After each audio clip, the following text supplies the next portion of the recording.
La paix, la force et la joie de le célébrer et de le chanter comme nous venons de le faire tout à l'heure, nous viennent du Dieu de l'Alliance.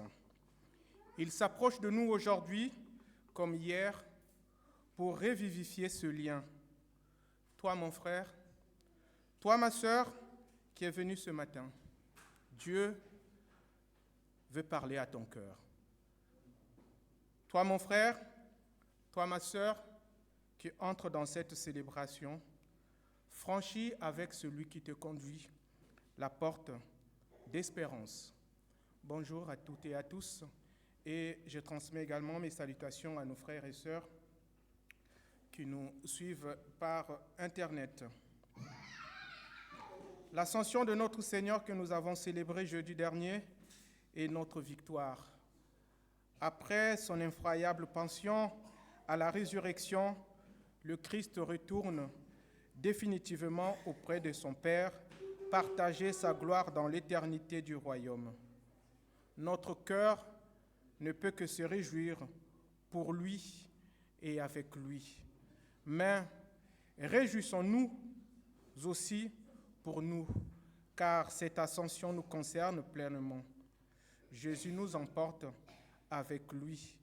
En avons-nous conscience? Sommes-nous touchés par cela? Veuillez vous asseoir.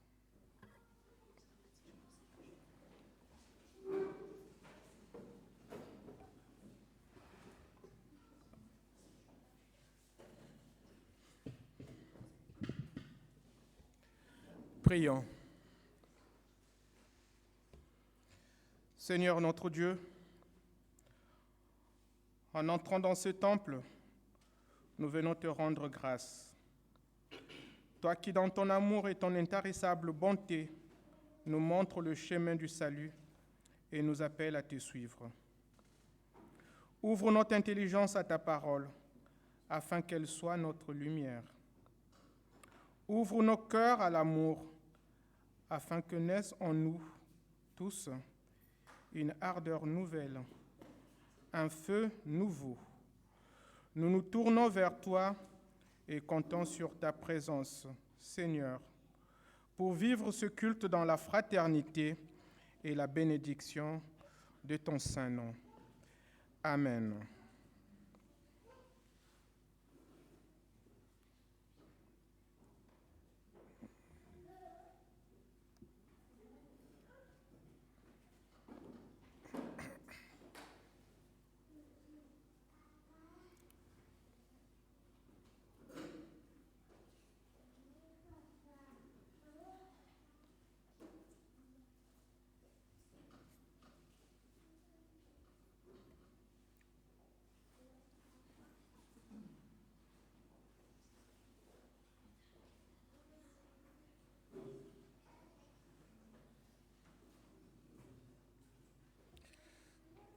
Le temps d'accueillir les enfants.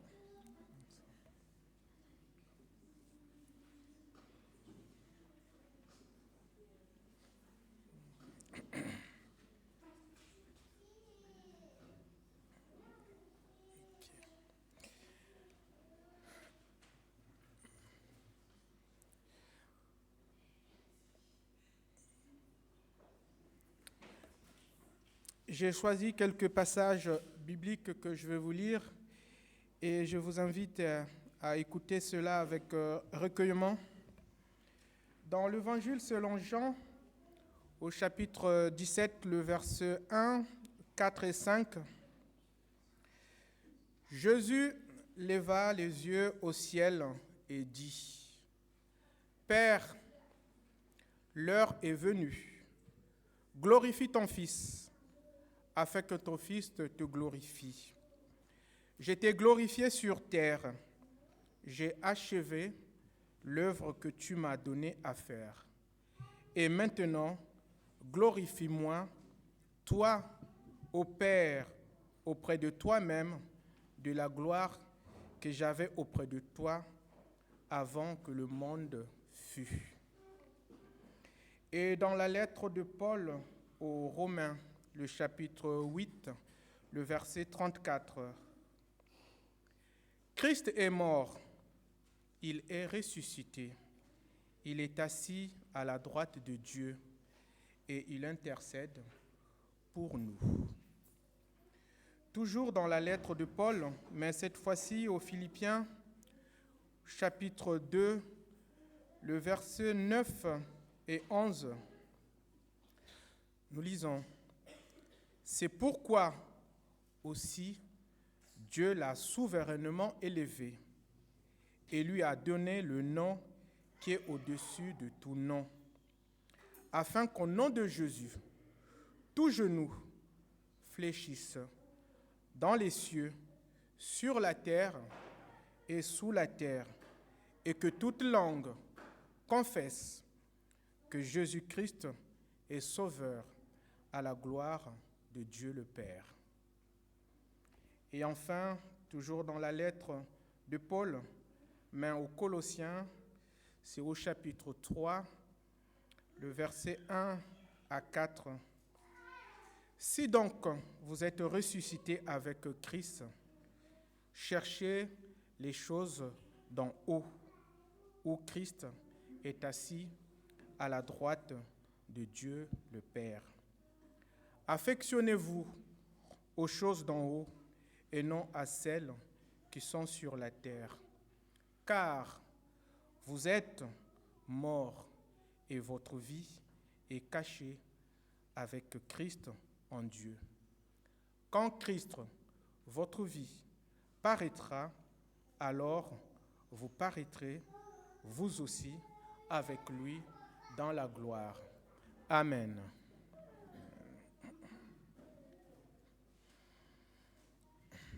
Nous allons nous lever pour affirmer ensemble notre foi en disant le symbole des apôtres.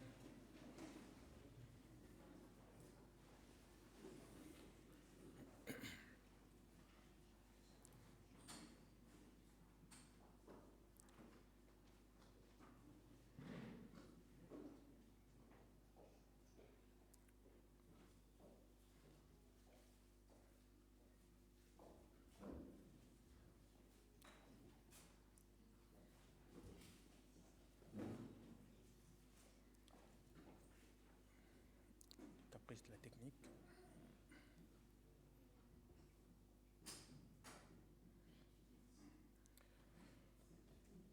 Je crois en Dieu, le Père Tout-Puissant, Créateur du ciel et de la terre. Je crois en Jésus-Christ, son Fils unique, notre Seigneur, qui a été conçu du Saint-Esprit et qui est né de la Vierge Marie. Il a souffert sous Ponce Pilate, il a été crucifié, il est mort, il a été enseveli, il est descendu aux enfers. Le troisième jour, il est ressuscité de mort.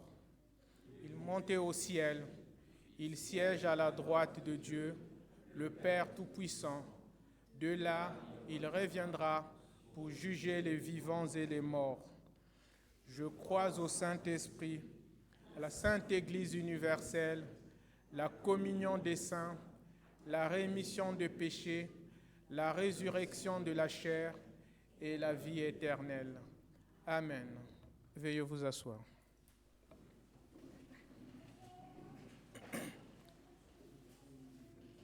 Pardon? Oui. C'est le moment des annonces. C'est Arnaud qui le fait.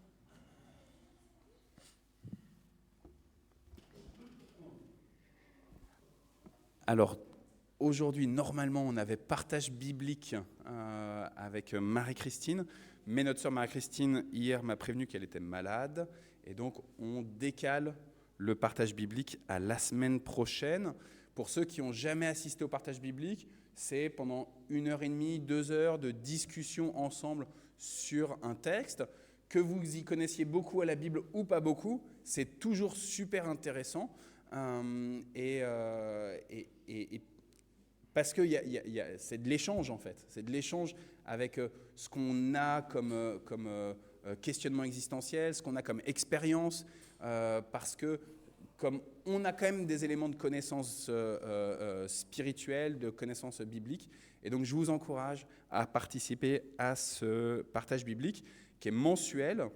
normalement donc le 2e dimanche du mois. Donc là, exceptionnellement, ce sera le 3e dimanche de ce mois de mai, le jour de la Pentecôte. Et pendant toute cette année, Marie-Christine, elle a proposé de faire un voyage, une lecture continue dans la lettre que Jacques, apôtre du Seigneur, a écrit. Et donc, du coup, si vous ne connaissez pas la lettre de Jacques, eh ben, c'est vraiment l'occasion de venir la découvrir. Donc ça, c'est la semaine prochaine, dimanche de la semaine prochaine, du coup, au lieu d'aujourd'hui. Et en plus, il y a un autre partage biblique qui existe au temple, cette fois-ci qu'on fait avec les frères et sœurs catholiques. Donc une fois, on le fait ici au temple, une fois, on le fait à Sainte-Anne de Gassicourt, l'église qui est à côté du cimetière Sainte-Anne, là-bas. Et donc, jeudi de la semaine prochaine, le 16, eh ben, ça se passe ici, c'est à 20h30. Et donc, même chose, c'est du temps de discussion, de découverte du texte. Là, il n'y a pas une lecture continue d'une lettre, d'un livre biblique, mais c'est les deux responsables, Maria de notre côté, et, mince, j'ai oublié son prénom, zut, et en tout cas, une sœur catholique du côté catholique. Ah, Claudine, merci, voilà, ouf, Claudine Besnier, voilà, oh là là. Pardon Claudine, si tu entends ce message. Donc ça, c'est la semaine prochaine, donc à la fois jeudi, partage biblique œcuménique à 20h30. Mangmi, t'es la bienvenue à venir jusqu'ici. Et puis dimanche, le partage biblique protestant, on pourrait dire, à 14h.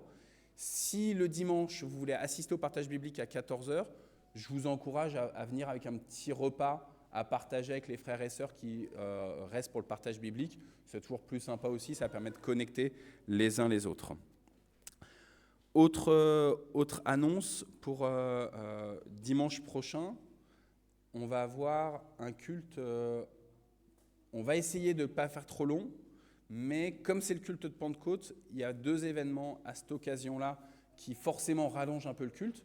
On va avoir un baptême et on va avoir une confirmation de baptême. Donc une confirmation d'une jeune fille qui a été baptisée bébé et qui maintenant, devant l'Assemblée, elle dit « Ce baptême que j'ai reçu bébé, eh ben, je le fais mien, j'annonce devant tous que je suis enfant de Dieu. » Donc c'est la confirmation de Emma et c'est le baptême de Nelly. Donc ça veut dire qu'il y a une partie qui se fait ici, il y a une partie pour le baptême qui se fait dehors. Donc je vous demande de prier, s'il vous plaît, par rapport au temps, parce que quelqu'un m'a dit semaine prochaine, peut-être qu'il pleut un peu, là il y a beau temps, mais voilà. Donc qu'on puisse prier par rapport à ça. Toujours le week-end de la semaine prochaine, je regarde vers Hani. Il y a la rencontre des soignants aussi, samedi. Donc Jacqueline, je pense que j'ai vu Daniel. Rencontre des soignants, samedi prochain à 18h.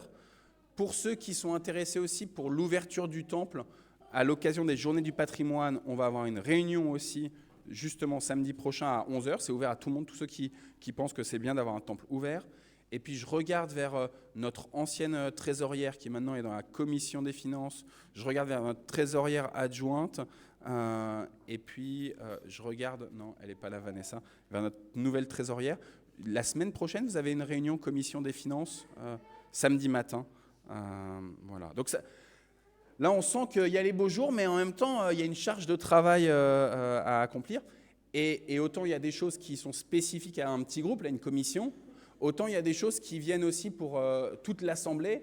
Et je vous prie de noter la date du samedi 25 mai. Donc ça, c'est dans 2 semaines. Et on fait une grosse journée de travaux. Donc on va tous venir partager un bon moment à prendre soin de ce temple. Quand vous arrivez, vous n'avez peut-être pas remarqué, mais on a commencé à poncer la porte qui est entre Kevin et Isabelle, là. Et en fait, il faut absolument qu'on finisse cette porte. Il faut qu'on finisse de s'occuper de cette porte. On a le local à déchets. Jacqueline, l'année dernière, tu avais commencé à bien l'azurer. On a des photos de toi en train de l'azurer. Et il faut qu'on l'azure maintenant l'intérieur aussi du local à déchets. Il y a des végétaux qui poussent, alléluia, mais en même temps, il faut aussi en prendre soin. Il y a ici ou là, il y a de la poussière à faire, il y a du nettoyage à faire. Hier, il y avait l'équipe nettoyage. D'ailleurs, je me permets juste, équipe nettoyage, François, si tu veux juste te lever. Françoise, elle coordonne l'équipe de nettoyage. Alors, elle culpabilise beaucoup parce qu'elle trouve qu'elle ne coordonne pas très bien. Donc là, bon, ça, c'est le moment où je t'affiche, ma Françoise. Mais merci beaucoup. Et je pense, tu cherches toujours s'il y a des gens qui veulent bien s'investir. Plus il y a de monde, plus ça peut être fait régulièrement, ce nettoyage. Et donc, moins ça demande de temps à chaque fois pour le nettoyage. Donc, samedi 25, on vient tous. On peut passer 1 heure, on peut passer 2 heures, on peut passer la journée. On va partager un bon repas. L'année dernière, Naoumi nous avait fait une paella, une grande paella géante. Je ne sais pas si elle refera une paella, mais on verra. Et on passe un super moment. Je ne te retiens pas plus, Dominique, sinon tu sais que je vais faire...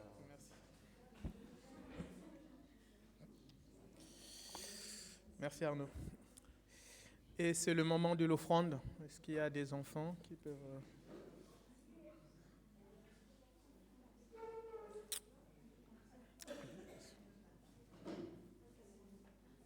Oriane?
Oriane?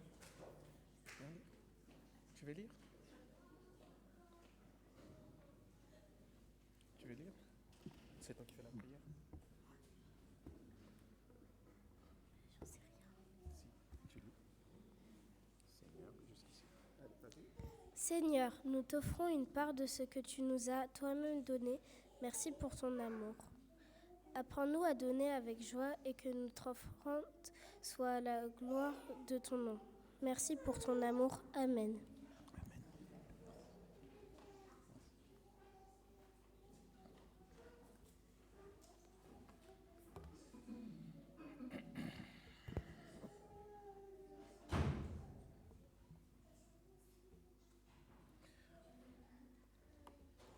Soyez miséricordieux, dit Jésus, comme votre Père est miséricordieux.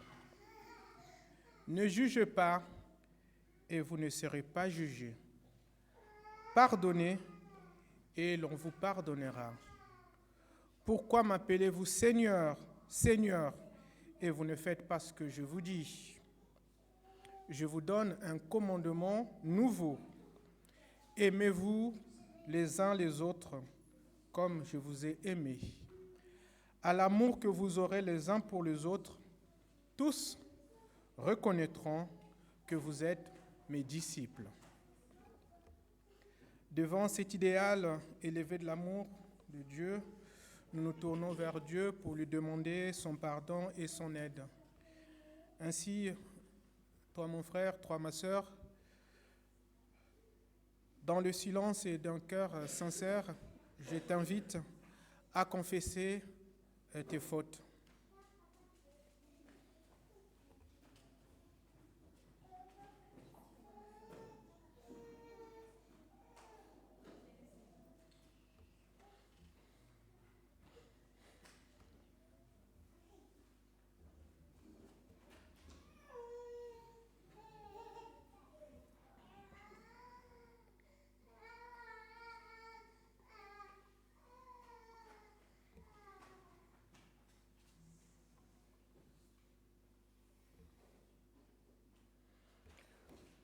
Nous prions. Nous te bénissons, Seigneur Jésus. Nous t'adorons et nous t'invoquons. Enseigne-nous à obéir comme toi, à souffrir comme toi, à aimer comme toi, afin que nous ne soyons pas confus à ton avènement. Tu règnes au ciel et sur terre. Viens aussi régner dans nos cœurs et sur nos volontés. Assis à la droite de Dieu, après avoir obtenu par ton sang une rédemption éternelle, tu es sacrificateur à toujours et tu intercèdes pour nous auprès du Père. Donne-nous de nous approcher en ton nom du trône de grâce, afin, avec pleine confiance, pour être secourus dans le temps convenable. Tu es entré au ciel et tu l'as ouvert. Ne permets pas, Seigneur, que nous le fermions par notre ingratitude. Tu veux que là où tu es, nous y soyons aussi un jour avec toi. Et en attendant cette réunion bienheureuse, détache-nous, Seigneur, de toute affection mauvaise et délivre-nous de tout esclavage charnel. Père éternel, ô Tout-Puissant, que chacun de nous s'unisse par la foi au Christ glorifié et se sente près de toi et puisse dire aujourd'hui, c'est ici la maison de Dieu, c'est ici la porte des cieux. Amen.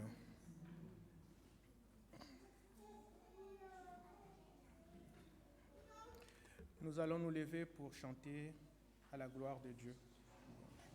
Il y a un chant là-bas, c'est ça? Ouais, fond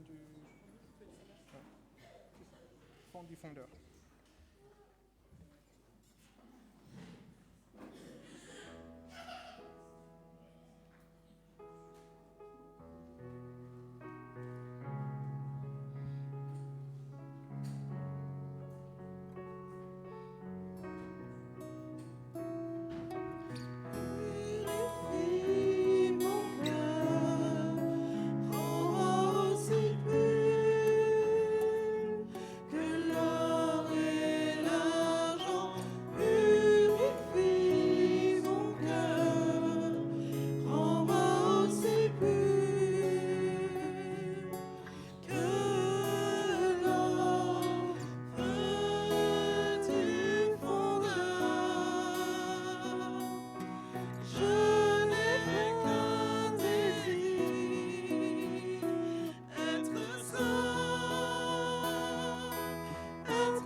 Et qu'il ne nous a point retiré sa bonté. Mon âme bénit l'Éternel et n'oublie aucun de ses bienfaits. Dans 2 Corinthiens au chapitre 3, le verset 17, nous avons la parole suivante. Car le Seigneur est l'Esprit, et là où est l'Esprit du Seigneur, là est la liberté. Ainsi, nous croyons que Jésus-Christ n'est pas venu porter nos chaînes, mais les briser. Oui, Jésus-Christ a brisé nos chaînes. Son esprit leur est dit à notre esprit. Nous vivons en lui une liberté sans mesure, fruit de son amour sans mesure. Et les Saintes Écritures, dans l'Évangile selon Matthieu, nous rappellent ceci. Le Fils de l'homme est venu chercher et sauver ce qui était perdu. Frères et sœurs en Christ, je vous annonce le pardon de notre Seigneur et l'absolution de tous nos péchés. Et nous restons debout pour chanter la louange de celui qui vient de tout pardonner et de tout oublier.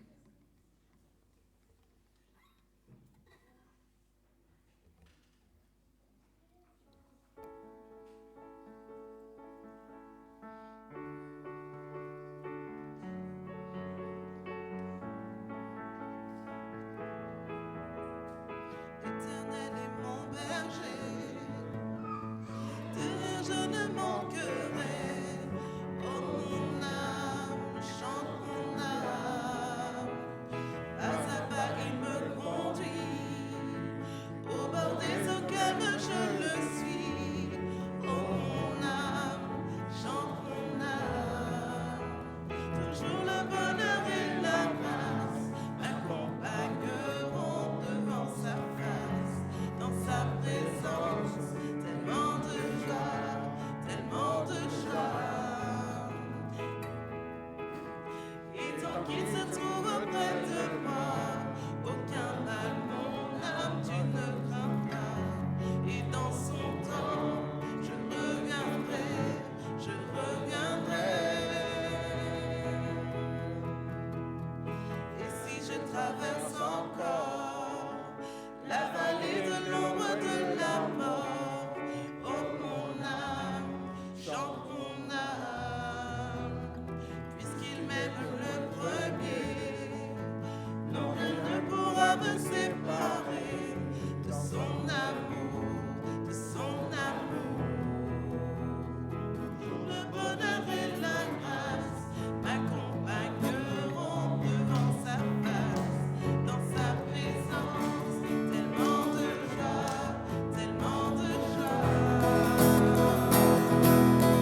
tu me formes de la poussière. Tu rêvais du jour où tu pourrais m'aimer. Bien avant les premiers battements de mon cœur. Bien avant que je m'éveille à ta douceur. Bien avant mes doutes, mes joies et mes douleurs. Tu rêvais du jour où je pourrais t'aimer. Tu rêvais du jour où je pourrais t'aimer. Abba Père, je suis à toi. Abba Père, je suis à toi. Abba Père, je suis à toi. Abba Père, je suis à toi.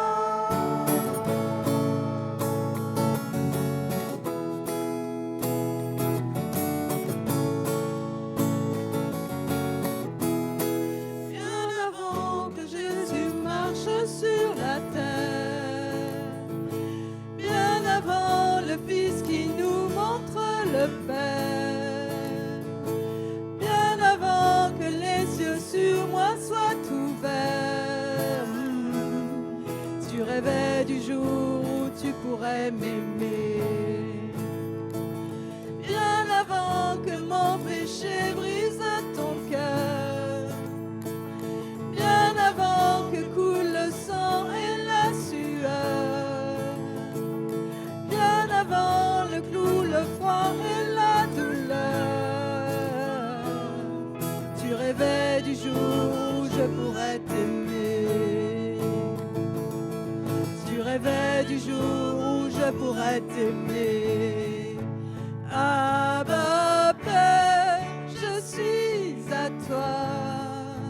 Abba Père, je suis à toi. Abba Père, je suis à toi. Abba Père, je suis à toi. Abba Père, je suis émerveillé, saisi par l'immensité de ton amour pour moi. Abba Père, si grande est ta tendresse, ton cœur est grand ouvert et je viens plonger dans tes bras. Abba Père, je suis émerveillé, saisi par l'immensité de ton amour pour moi. Abba Père, si grande est ta tendresse, ton cœur est grand ouvert et je viens plonger dans tes bras. Abba Père, je suis à toi. Abba Père, je suis à toi. Abba Père, je suis à toi. Abba Père, je suis à toi.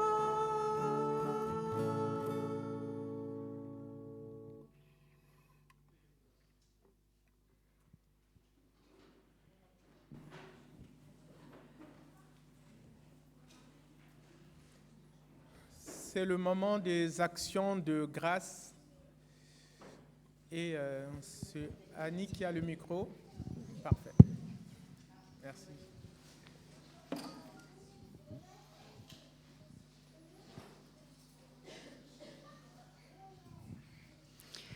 Ma belle-mère est morte hier et elle est morte avec le sourire. Et ça, pour moi, c'est vraiment une grâce. Elle était très catholique, elle faisait son chapelet tous les jours. C'était une femme qui avait fait médecine à une époque où c'était vraiment rare. Elle n'était que 4 dans sa faculté. Et au moment de s'en aller,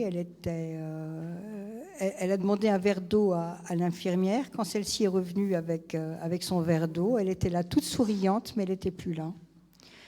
et partir avec le sourire, je crois que c'est vraiment une grâce de notre Seigneur. Donc j'ai beaucoup de gratitude. Amen.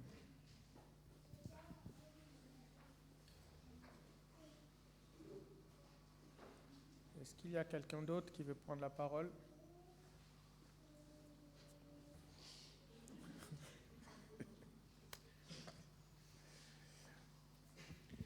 Eh ben, juste, il y avait ce long pont de l'Ascension. Il y a beaucoup de frères et sœurs qui sont partis et donc qui du coup tu les as salués tout à l'heure, Dominique, au début à l'accueil là.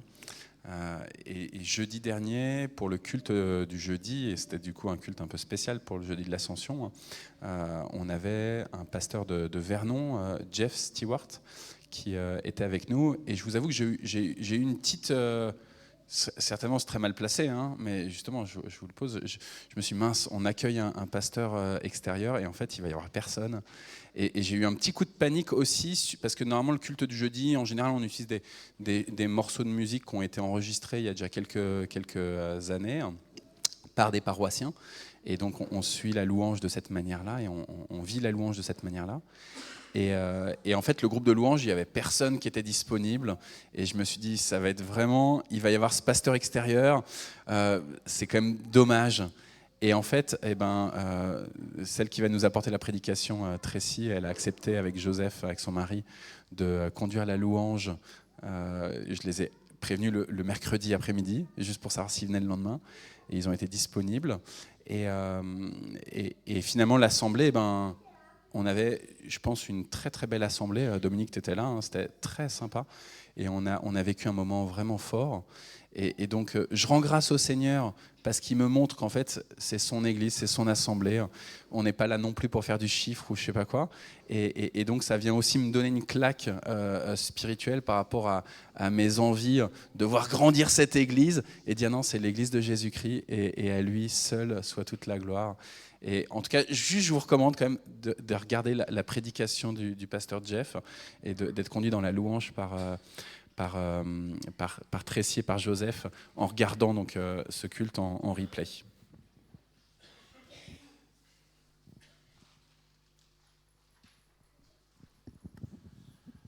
Bien, je dois dire merci au Seigneur qui me donne de témoigner parfois aux personnes les plus improbables.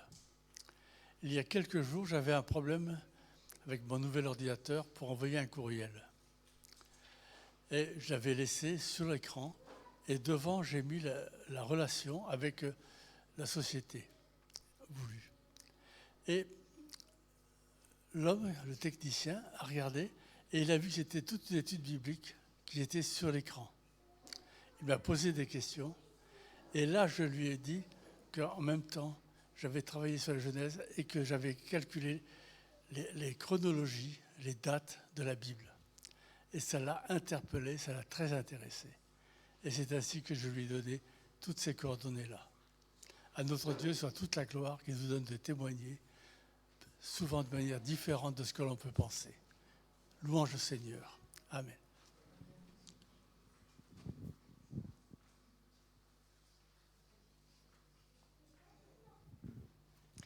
Alors, comme certains le savent, je reviens d'un très joli voyage, très beau voyage en Grèce.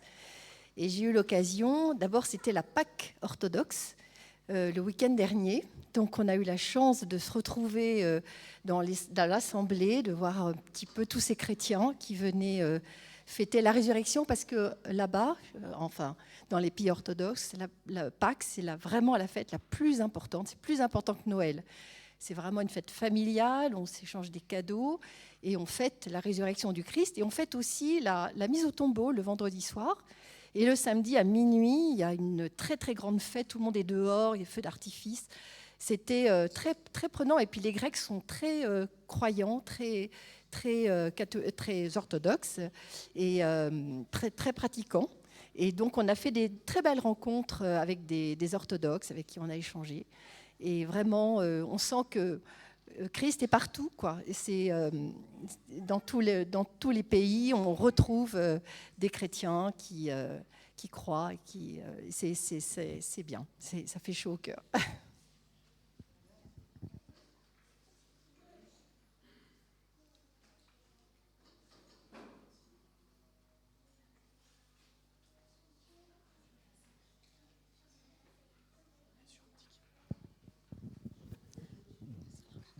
Nous sommes allés à partir au Sri Lanka 3 mois.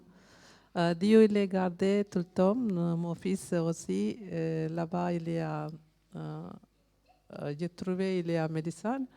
Le rythme aussi, il est très bien passé. Le dernier mercredi dernier, retourne ici. Dieu les gardé, c'est bien. Dieu les, merci Dieu.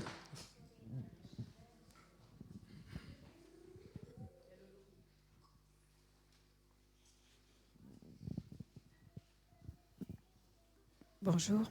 Donc en ce moment, le Seigneur il me conduit à être attentif à sa voix. Il n'y a pas longtemps, j'ai téléphoné à un de mes frères et puis en fait, il s'est avéré qu'il avait un cancer. Et je lui dis, alors parce que ça fait longtemps que je témoigne, je lui dis, est-ce que tu sais que je suis chrétienne, je crois en Jésus? Est-ce que tu crois que Jésus peut te bénir? Il me dit, je veux bien le secours de la prière. Et donc, j'ai prié avec lui. Il devait faire une opération du cœur. Tout s'est très bien passé. Et en fait, il est rentré chez lui. Et il y a la semaine passée, je téléphone à une de mes sœurs. Et une de mes sœurs me dit, oui, là, on vient de m'appeler. J'ai peut-être quelque chose de très grave. Et puis, je reçois dans mon cœur que non, c'est peut-être une infection, mais ce n'est pas un cancer. Et donc... je lui ai dit, écoute, je vais prier avec toi. Et puis quand je l'ai rappelé, finalement, elle était rassurée parce que c'était pas un cancer. Entre autres, j'ai pu témoigner aussi à quelqu'un qui venait, elle dit, aujourd'hui, je ne suis pas bien. C'était une dame qui dit, aujourd'hui, je ne suis pas bien. Je l'entends dire, je ne suis pas bien. Ma fille est partie en Angleterre avec ses amis. Et ils se sont fait tout voler. Ils se sont fait vraiment braquer. Ils étaient 3. Et elle me dit, je suis angoissée, là, il faut que je m'occupe de tous leurs papiers, parce qu'on leur a volé tout. Alors, je m'arrête et je dis, écoutez, est-ce que vous voulez que l'on prie? Elle me dit, oui, je suis croyante, je veux bien qu'on prie le Seigneur. Et donc, j'ai prié avec elle, et elle était touchée. Et puis, elle me dit, venez, je vais vous payer un petit café. J'avais rendez-vous, donc... mais voilà, c'est pour dire que j'avais dit, Seigneur, me voici, envoie-moi. Voilà, je veux être dans ta main, me voici, envoie-moi. Voilà.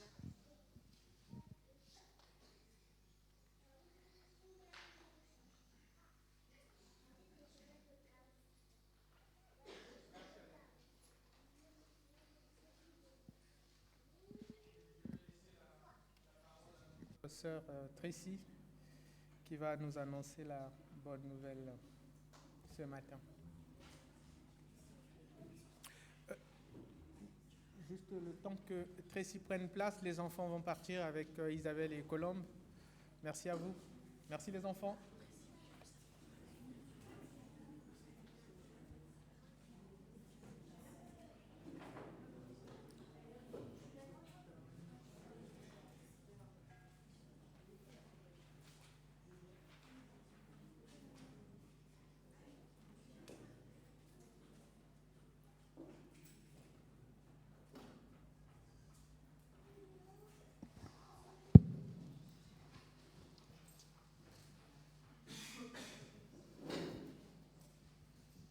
J'aime bien être là, comme ça je suis parmi vous et puis je me sens plus proche.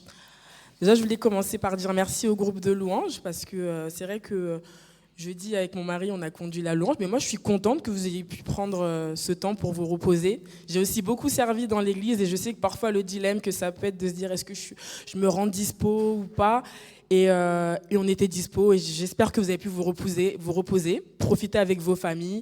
Et profiter de ce pont. Et merci encore pour ce matin. En tout cas, j'espère que vous allez bien. Je suis contente de vous voir. En plus, journée ensoleillée, on est ensemble, on est en famille. Et comme on l'a dit, on a célébré cette semaine l'Ascension. On a eu un culte jeudi.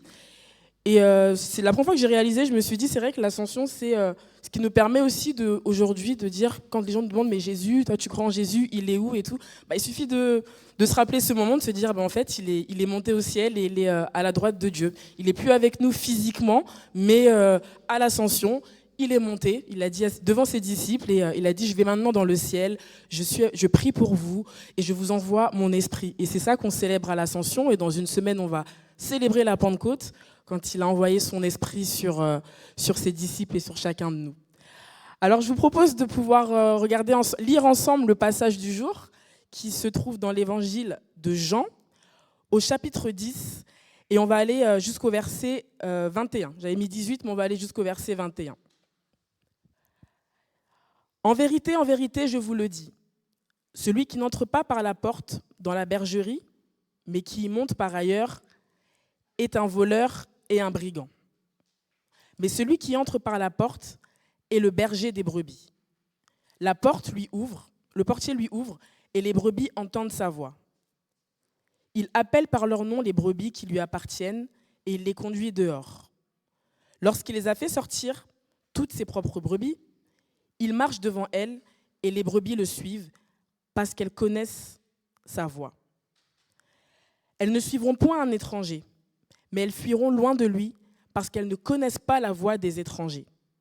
Jésus leur dit cette parabole, mais ils ne comprirent pas de quoi il parlait. Jésus leur dit encore, en vérité, je vous le dis, je suis la porte des brebis. Tous ceux qui sont venus avant moi sont des voleurs et des brigands, mais les brebis ne les ont point écoutés. Je suis la porte. Si quelqu'un entre par moi, il sera sauvé. Il entrera et il sortira, et il trouvera des pâturages. Le voleur ne vient que pour dérober, égorger et détruire. Moi, je suis venu, afin que les brebis aient la vie, et qu'elle l'ait même avec abondance. Je suis le bon berger. Le bon berger donne sa vie pour ses brebis. Mais le mercenaire, qui n'est pas le berger, et à qui n'appartiennent pas les brebis, voit venir le loup, abandonne les brebis, et prend la fuite. Et le loup les ravit et les disperse. Le mercenaire s'enfuit parce qu'il est mercenaire et qu'il ne se met point en peine des brebis. Je suis le bon berger. Je connais mes brebis et elles me connaissent comme le Père me connaît et comme je connais le Père. Et je donne ma vie pour mes brebis. J'ai encore d'autres brebis qui ne sont pas de cette bergerie. Celles-là, il faut que je les amène. Elles entendront ma voix, et il y aura un seul troupeau, un seul berger. Le Père m'aime, parce que je donne ma vie afin de la reprendre. Personne ne me l'ôte, mais je la donne de moi-même. J'ai le pouvoir de la donner, et j'ai le pouvoir de la reprendre. Tel est l'ordre que j'ai reçu de mon Père. Il y eut de nouveau, à cause de ces paroles, division parmi les Juifs. Plusieurs d'entre eux disaient, « Il a un démon, il est fou, pourquoi l'écoutez-vous » D'autres disaient, ce ne sont pas les paroles d'un démoniaque.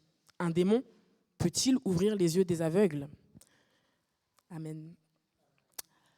Alors ce passage, il est dans l'évangile de Jean, et juste pour situer le contexte, avant, Jésus vient de faire un miracle. Il a guéri un aveugle qui était né aveugle, et cet aveugle, à la synagogue, les pharisiens vont l'interroger et lui dire « Mais qu'est-ce qui s'est passé ? Qui a fait ça ?» Et en fait, il va dire que c'est Jésus, mais les pharisiens ne veulent pas croire. Ne veulent pas croire qu'il y ait un homme, un simple homme, soit venu pour faire un miracle, ouvrir les yeux. Alors ils vont aller même jusqu'à interroger les parents de cet aveugle en lui disant « Est-ce qu'il est vraiment né aveugle ?»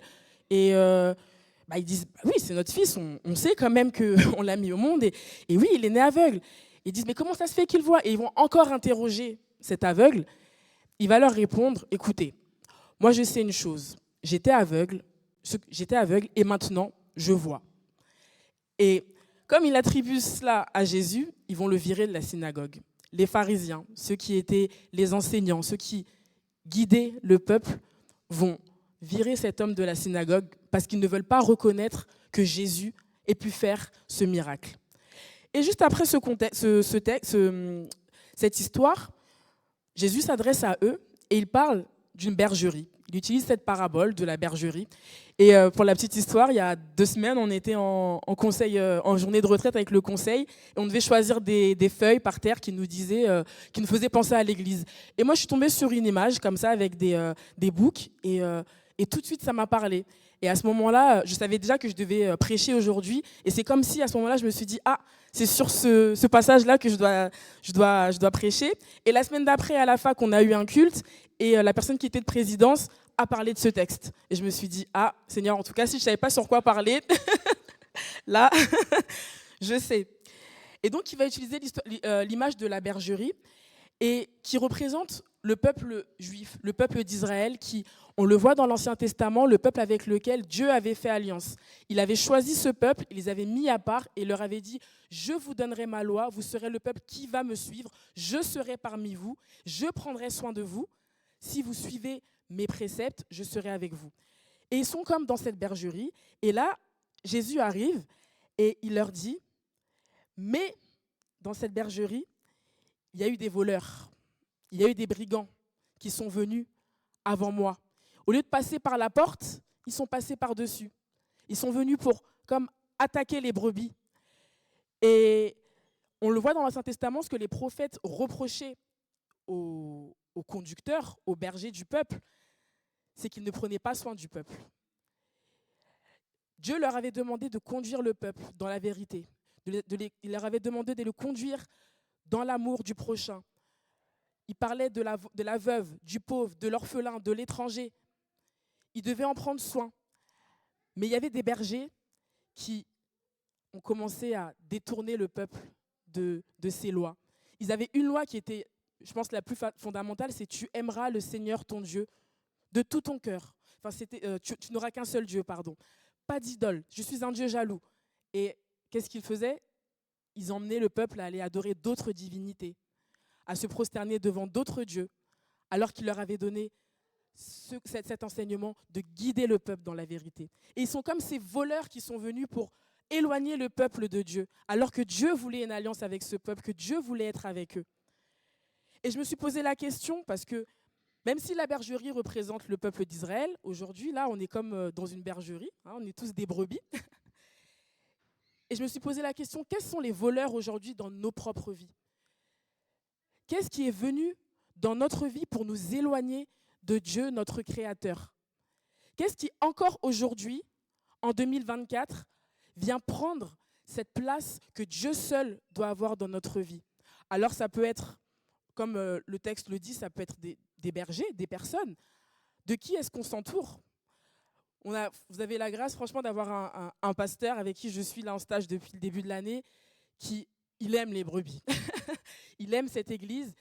Et ça, c'est une grâce d'avoir aujourd'hui dans nos églises des personnes qui prennent soin du peuple, qui prennent soin de nous. Mais nous devons être aussi mis en garde parce qu'aujourd'hui, il y a de tout. Et l'apôtre Paul va le dire dans ses lettres.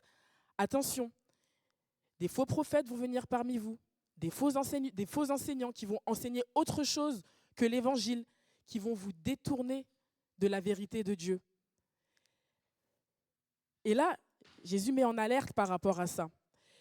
Et si je contextualise encore plus, je me dis aujourd'hui, on est entouré d'informations. Il y a plein de choses autour de nous. Moi, je roule beaucoup et j'aime bien écouter RTL, c'est une radio que j'aime beaucoup.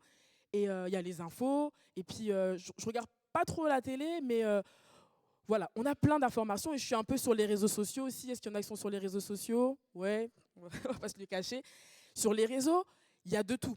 Alors, les tutos, les astuces, les enseignants, ceux qui sont professionnels, ceux qui sont amateurs, ceux qui sont influenceurs, ceux qui veulent juste avoir des vues, il y a de tout. Alors, je me dis, mais parmi tout ça, est-ce qu'il n'y a pas des personnes qui viennent aussi pour nous voler quelque chose? Pour nous voler cette vérité que Dieu seul peut nous donner? Parmi tout ce qu'on entend, parmi tout ce qu'on écoute, est-ce qu'il n'y a pas des gens qui agissent comme des voleurs et des brigands? Alors, je ne dis pas que c'est pas bien. Moi, je suis sur les réseaux, j'écoute les infos et tout. Mais je me dis, est-ce qu'il n'y a pas des voleurs aussi dans nos propres vies, comme ces bergers qui venaient pour détourner le peuple de Dieu? Mais ça peut être aussi nos préoccupations, la place qu'on accorde à certaines choses dans nos vies. Par exemple, la place de l'argent. Est-ce que ça ne vient pas voler notre paix? La paix que Dieu seul veut nous donner, à vouloir amasser, chercher, se dire comment je vais... Alors que Dieu nous promet d'être celui qui nous guide, d'être celui qui nous donne tout. La place de mon travail. Est-ce que mon travail devient ma sécurité ou est-ce qu'il vient voler aussi cette sécurité que Dieu seul veut me donner? Quel est le but du voleur? Le verset 10 dit « Le voleur ne vient que pour dérober, égorger et détruire. » C'est fort, on parle de brebis, donc il vient pour les tuer. C'est son but. Et mes frères et sœurs, le mal est présent dans le monde. S'il y a un Dieu qui est tout-puissant, qui est créateur, il y a aussi le mal, il y a aussi le diable qui est là. Et on le voit, il suffit de regarder le monde autour de nous et on se dit, il est à l'œuvre. Il est à l'œuvre. Ce n'est pas parce qu'on est ici, là, ce matin, dans cette bergerie, qu'on est à l'abri de tout ce qui se passe. Parce que même si on entend au loin des guerres, on entend des famines, on entend des catastrophes, il suffit de regarder même ici dans notre pays. Moi, je suis choquée de voir que le mois dernier, il y a 3 jeunes, Shemseddine, Philippe et Samara, qui ont été tabassés. 2 d'entre eux ont été tabassés à mort par des jeunes de leur âge, des collégiens de leur âge. Et Samara s'est retrouvée dans le coma. Et je me dis, oui, le voleur, il vient pour dérober, égorger et détruire. Et nous devons en avoir conscience. Mais au-delà de ça, Jésus vient et il vient expliquer cette parabole. Il dit, oui, il y a eu des voleurs, oui, il y a des brigands, oui, le mal est présent dans le monde. Mais moi, je suis la porte. Verset 7. En vérité, je vous le dis, je suis la porte des brebis. Tous ceux qui sont venus avant moi sont des voleurs et des brigands, mais les brebis ne les ont pas écoutés.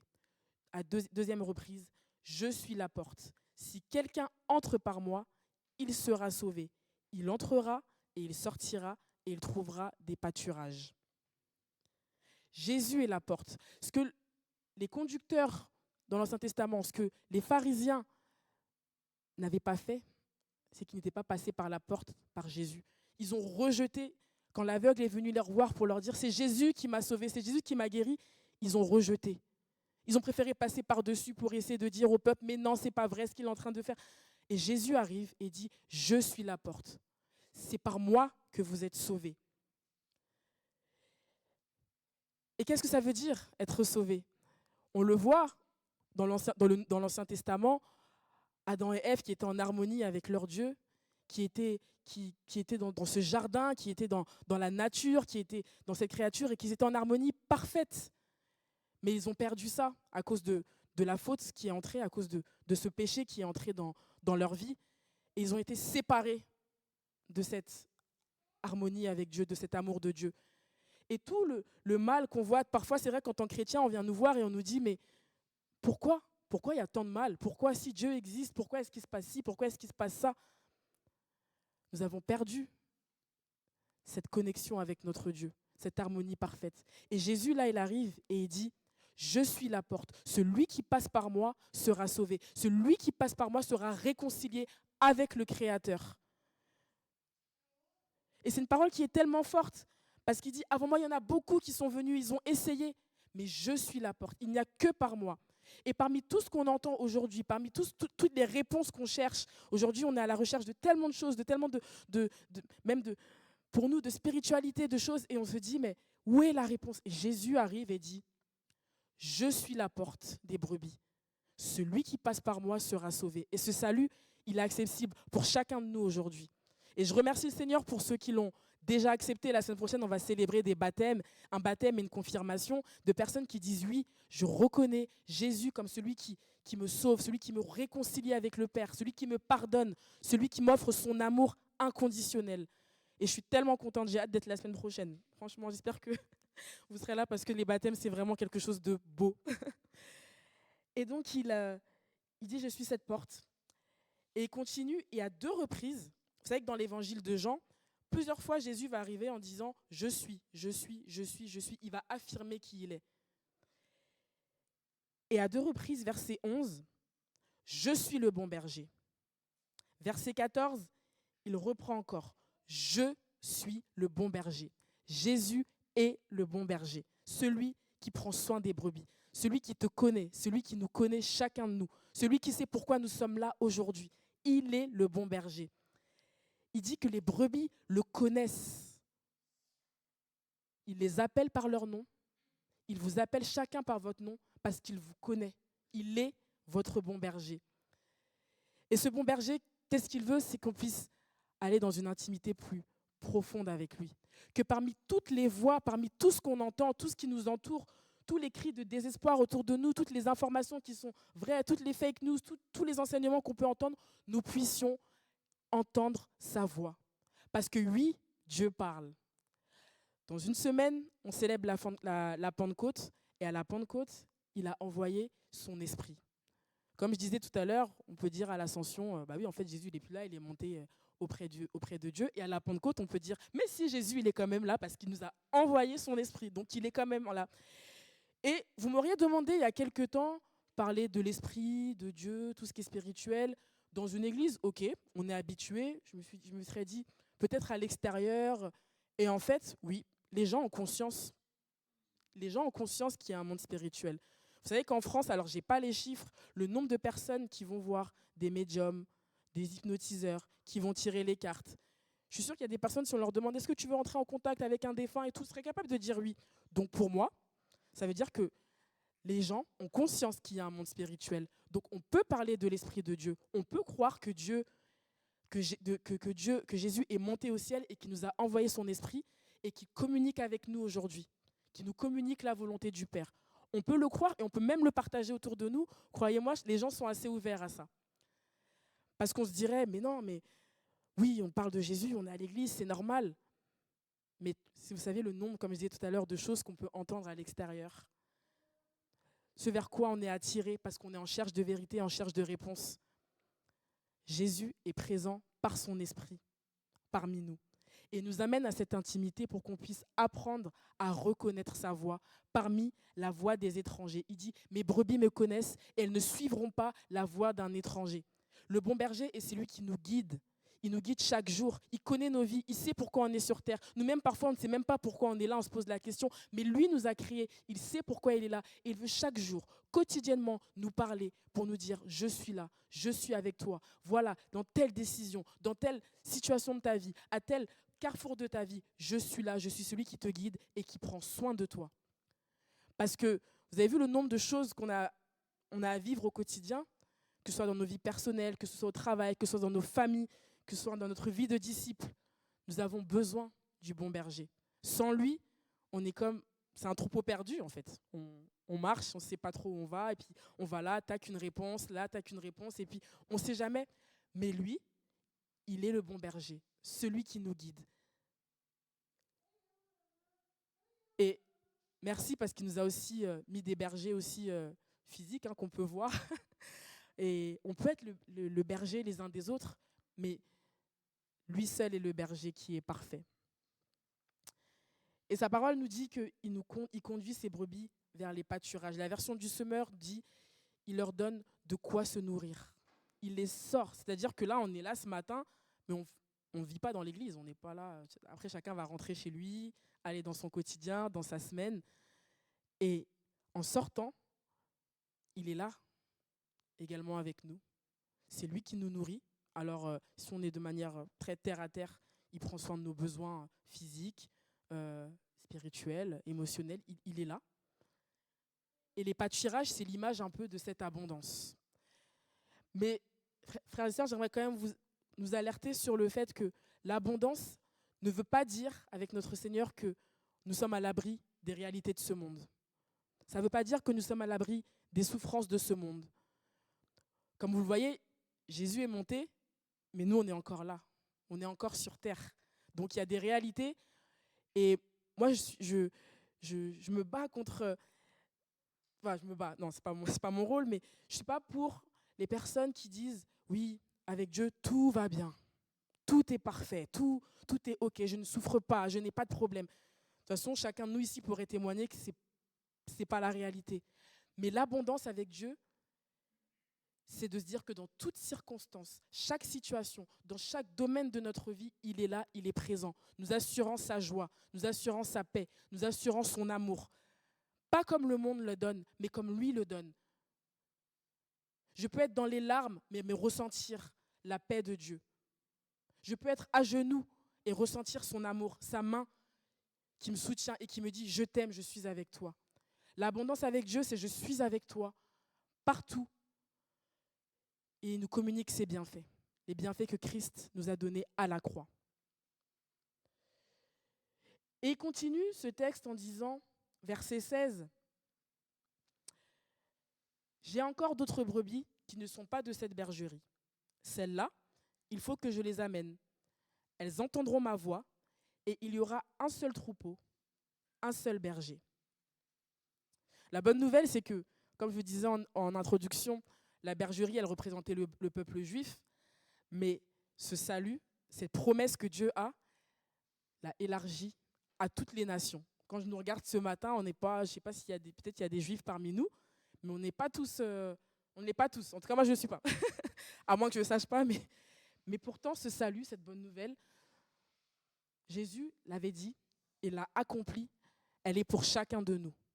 Elle n'est pas que pour ce peuple qui s'était choisi, elle est pour chacun de nous.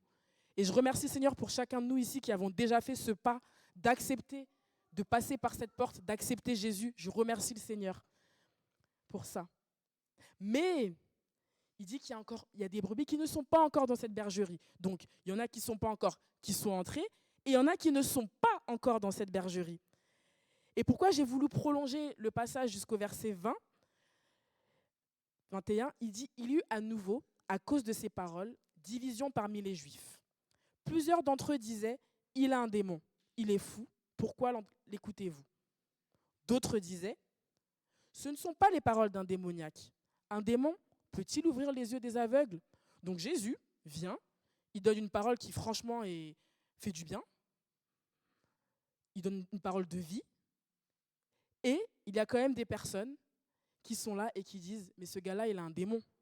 C'est pas vrai, il peut pas, ce qu'il fait, ça vient pas de Dieu. » Et d'autres qui disent « Mais si, un démon ne peut pas guérir un aveugle. » Donc, division. Et parmi ces personnes, c'était les pharisiens qui étaient là et qui ne voulaient pas reconnaître cette divinité de Jésus. Ils étaient censés être les bons bergers, enfin les bergers en tout cas, qui conduisaient le peuple à Dieu, mais ils ne l'ont pas fait à ce moment-là. Ils n'ont pas, au lieu d'emmener les gens à écouter la parole de Jésus, ils l'ont détourné en disant non, ce qu'il dit, ce n'est pas vrai. Chers frères et sœurs, ne soyons pas comme eux. Ne soyons pas comme eux. Il y a encore des brebis qui ne sont pas de cette bergerie et qui ont besoin d'entendre la voix du bon berger. Je ne sais pas vous, dans votre entourage, dans vos familles, vos collègues, vos amis, est-ce que ça ne vous arrive pas d'être en discussion et de vous dire « Ah Seigneur, j'aimerais tellement que cette personne puisse entendre la voix du bon berger, connaître la voix du bon berger. » Je ne lui vends pas du rêve, je ne suis pas en train de lui dire « Tout va aller bien pour toi ».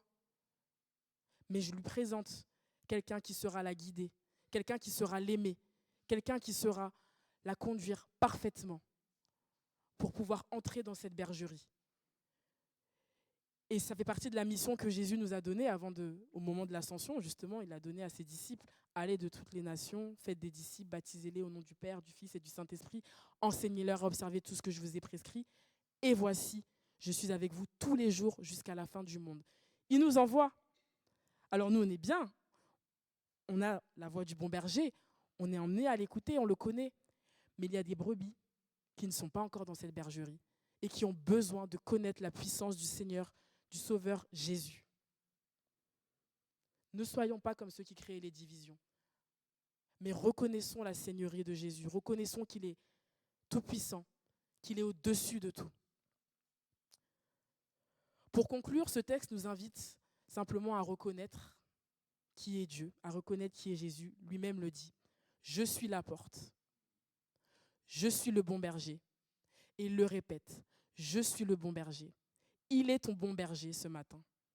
Il est ton bon berger pour toi, pour ta famille. Mais toi aussi, annonce ce bon berger autour de toi, pour ceux qui ont besoin d'entrer dans cette bergerie. Je reviendrai pour un moment de prière, mais avant, j'aimerais bien qu'on puisse chanter la voix du bon berger. et méditer pendant ce chant et se dire, Seigneur, en fait, comment est-ce que tu peux me parler, comment est-ce que tu veux me parler, comment est-ce que tu m'as parlé au travers de ce message et comment tu veux me parler avant que je sorte de ce lieu. Et après, je reviendrai pour la prière.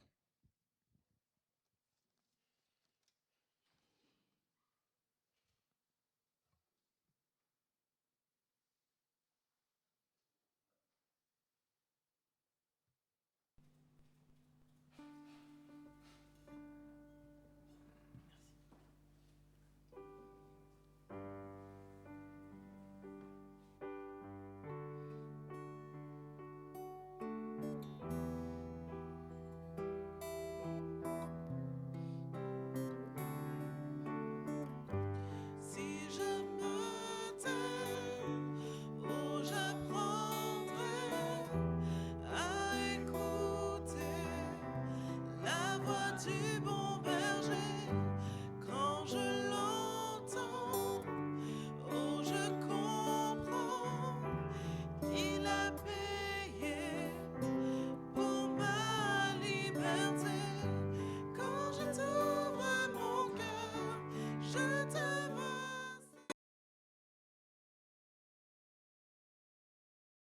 je t'entends me parler, et ta loi dans mon cœur toujours demeure, et ta vie à chaque heure coule comme un torrent. Si je me tais, oh, j'apprendrai à écouter la voix du bon berger. Quand je l'entends, oh, je comprends qu'il a payé pour ma liberté. Quand je t'ouvre mon cœur, je t'aime, Seigneur. Quand je t'ouvre mon cœur, je t'entends me parler, et ta loi dans mon cœur toujours demeure, et ta vie à chaque heure coule comme un torrent. Dans ce texte, on a vu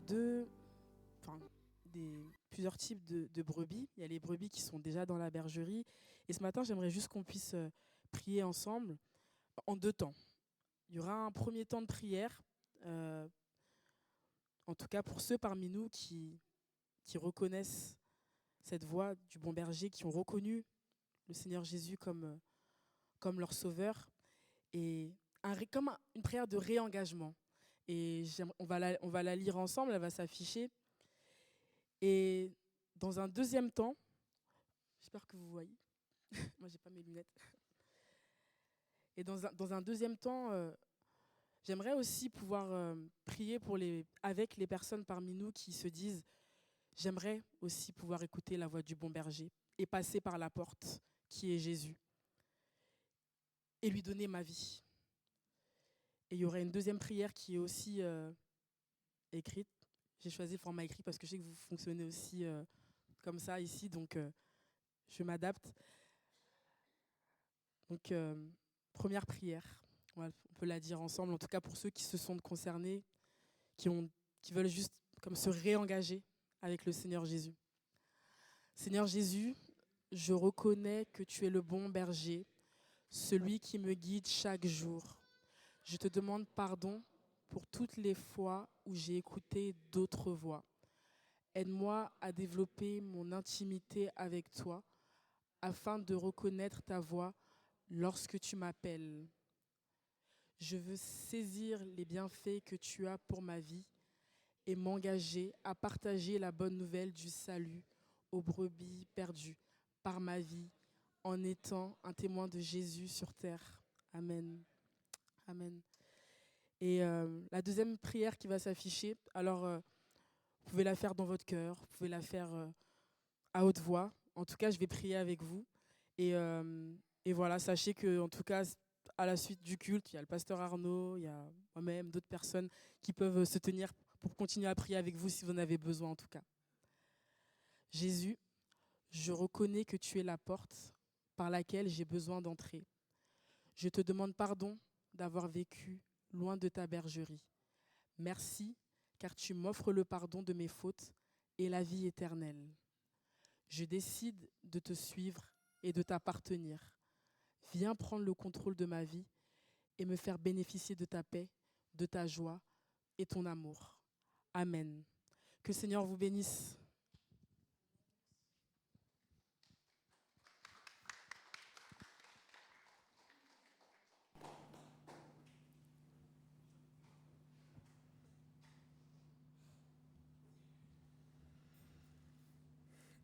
Merci Tracy pour ce message.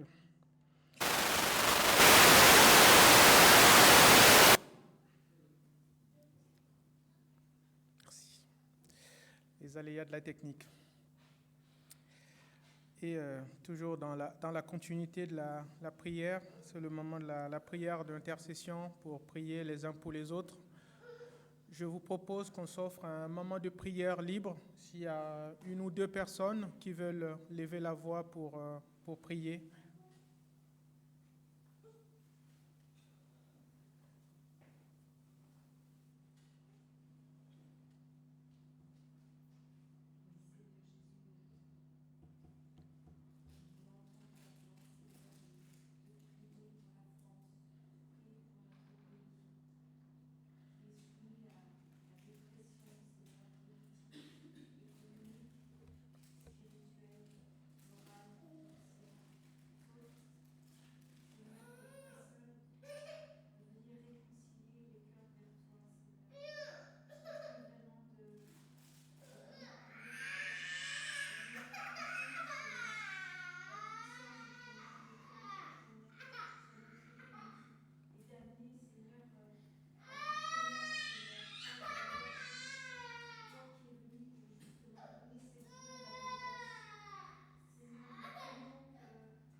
Tu l'as élevé à la droite pour être à toujours notre roi et pour sauver parfaitement tous ceux qui se confient en lui.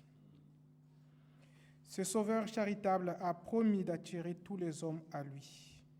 Et après avoir ordonné à ses disciples d'annoncer ton salut à toutes les nations, il s'est engagé à les revêtir de la vertu d'en haut. Seigneur notre Dieu, comme nous venons l'entendre dans ce monde qui va très mal, dans ce monde où il y a des brigands, où il y a des voleurs, nous te prions, Seigneur, d'avancer ton règne de justice et de paix parmi les hommes et parmi les nations. Souviens-toi, Seigneur, de notre pays. Répands ton esprit sur notre Église, faisant un témoin fidèle de ton nom jusqu'au jour où ta gloire paraîtra. Seigneur Jésus, immortel et souverain sacrificateur, souviens-toi de nous dans ton sanctuaire céleste. N'aie te lasse point de supporter nos nombreuses faiblesses et d'être notre médiateur auprès du Père, afin que la condamnation ne demeure point sur nous.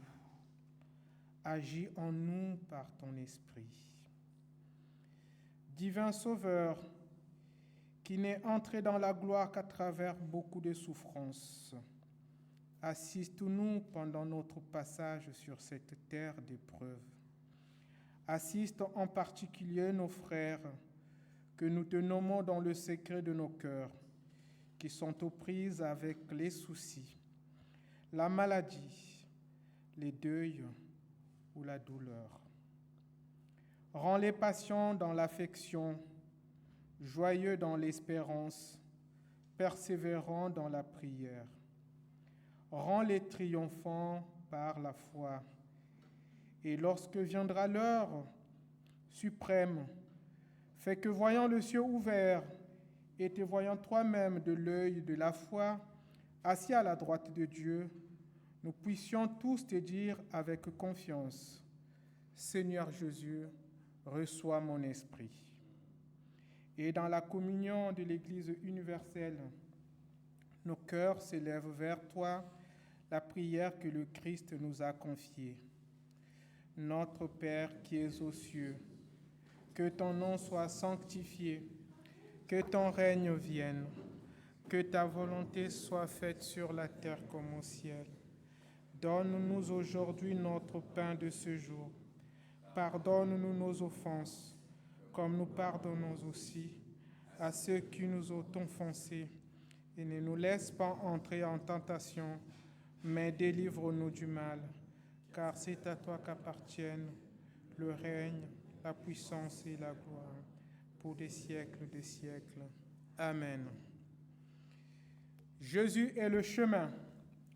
Au jour de l'angoisse qui s'est mis en impasse, fais confiance à celui qui ouvre les routes de l'impossible et fait encore un pas vers lui et avec lui. Jésus est la vérité. La vérité ne se présente pas comme un savoir, mais comme une rencontre. Si tu veux savoir quelque chose, sache qu'en tout lieu, l'Éternel te précède et t'attend. Jésus est la vie. Jésus est la porte. Si tu traverses le vallée de l'ombre de la mort, tu ne craindras pas le mal, car le vivant te garde et te claire. Jésus, nous l'avons entendu, nous l'avons compris, est le chemin, la vérité, la vie. Va et sois son témoin pour les brebis encore égarées. Mon frère, ma sœur, mon ami, que la grâce de notre Seigneur Jésus-Christ, l'amour de Dieu le Père et la communion du Saint-Esprit soient avec vous et avec ceux que vous aimez dès maintenant et pour l'éternité. Amen. Et nous allons chanter notre dernier chant.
Merci au groupe de louanges.